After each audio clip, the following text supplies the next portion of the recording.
Welcome to Risk Watch. I'm Jonathan Ferguson.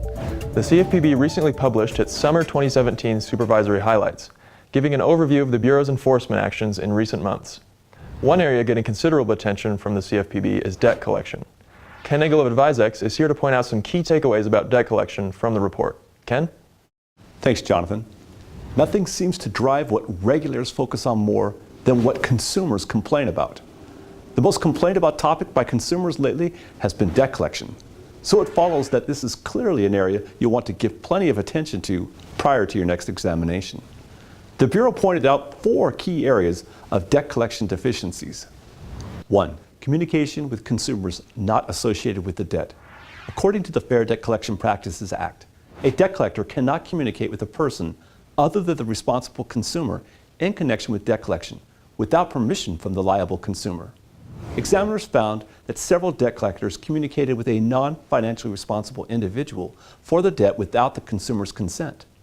It's important to have policies and procedures in place to ensure that the correct liable consumer is contacted, or that this individual or individuals have given explicit authorization before attempting to communicate with another party about the debt.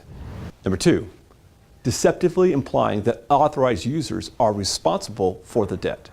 The FDCPA strictly prohibits using any false or deceptive means to collect or attempt to collect the debt.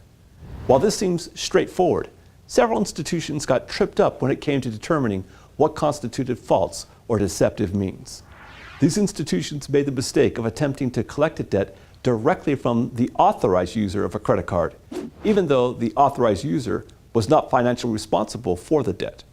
In the CFPB's books, this constituted false or deceptive means because it implied that the authorized user was personally responsible for the debt. Number 3, false representations regarding the effect on a consumer's credit report of paying a debt in full rather than settling the debt in full.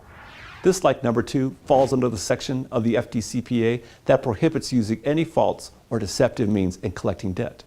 CFPB examiners found that several organizations falsely represented that paying debts in collection would improve the customer's credit score. While paying debts can improve credit score, it is not guaranteed, and you should make sure that customers are aware of this.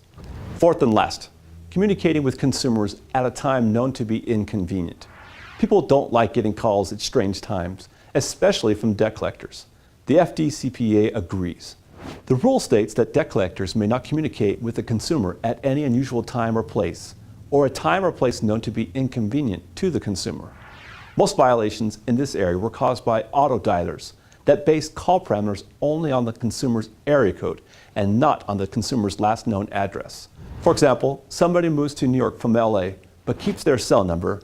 The debt collector auto dialer sees the 213 area code and calls them at 11 p.m. To avoid similar violations, you'll want to make sure you check your dialer systems to ensure they input system parameters accurately and that they properly adhere to account notations. It's worth having a look at your debt collection practices to make sure these problems the CFPB is finding at other institutions aren't happening at yours. Thanks, Ken.